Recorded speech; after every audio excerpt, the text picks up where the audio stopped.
मी मंदार श्रीपाद भट देवाशपथ सांगतो की मी सत्य बोलेन, सत्य तेच बोलेन आणि सत्याशिवाय अन्य काहीही बोलणार नाही. नमस्कार सर्वांना, गुड मॉर्निंग. 25 फेब्रुवारी 2025 रोजी पण मी हाच मुद्दा उपस्थित केलेला. मी पुन्हा एकदा MERC समोर हा विषय मांडू इच्छितो की 2016 नोव्हेंबर पासून MSCDCL या कंपनीने सर्वसाधारण म्हणजे रिटेल ग्राहकांकडून व्हीलिंग चार्जेस घ्यायला सुरुवात केली. MSCDCLचं असं म्हणणं आहे की MERC has given approval to MSCDCL to collect wheeling charges from retail consumer. मी मागच्या वेळेस पण सांगितलेलं, आताही सांगतो की MERC is not empowered to approve wheeling charges to retail consumers. मागच्या वेळेसचे चेअरमन त्यांनी मला विचारलं होतं की याच्यासाठी तुमच्याकडे काय पुरावा आहे का? तर I have got a evidence also. I have a statement of solicitor general of India, ज्यांनी त्यांच्या ओपिनियनमध्ये क्लिअर कट म्हटलेलं आहे की जिथे ओपन ऍक्सेस असतो तिथेच व्हीलिंग चार्ज लागू शकतात. विदाऊट ओपन ऍक्सेस रिटेल ग्राहकांकडनं व्हीलिंग चार्जेस घ्यायचा अधिकार कुठल्याही डिस्कॉमला नाहीये.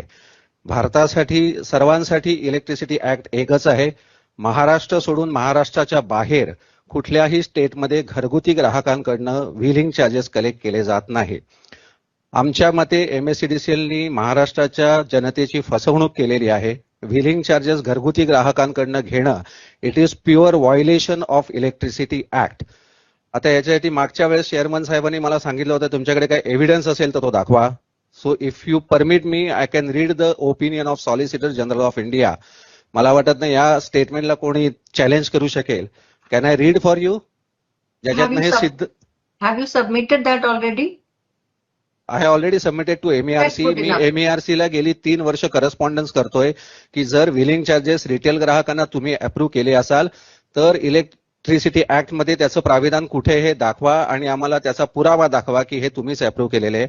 आमच्या ऑब्झर्वेशन नुसार right from order number 48, order number 322 कुठल्याही ऑर्डरमध्ये असं नमूद केलेलं नाहीये की घरगुती ग्राहकांकडनं रिटेल कस्टमरकडनं व्हीलिंग आकार चार्ज करण्यात यावा.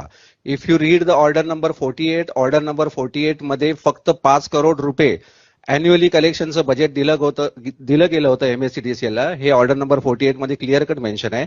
आज गेली 7 ते 8 वर्ष MSCDCL ही डेली कलेक्शन करते under wheeling charges about 30 to 35 crore. आणि सगळ्यात मोठा घोटाळा असा आहे की MSCDCLनी 2017 पासून त्यांच्या फायनान्शियल स्टेटमेंटमध्ये रेव्हेन्यू फ्रॉम व्हीलिंग चार्जेस दाखवायचे बंद केलेले आहेत. याच्यावरनं हे स्पष्ट दिसतंय की MSCDCLनी जाणून बुजून हे जनतेला कळू नयेत की किती व्हीलिंग चार्जेस वर्षाला जमा केलेत, म्हणून गेल्या 10 वर्षात त्यांनी हा प्रॉफिट अँड लॉस अकाउंटमध्ये फिगर दाखवलेले नाहीये.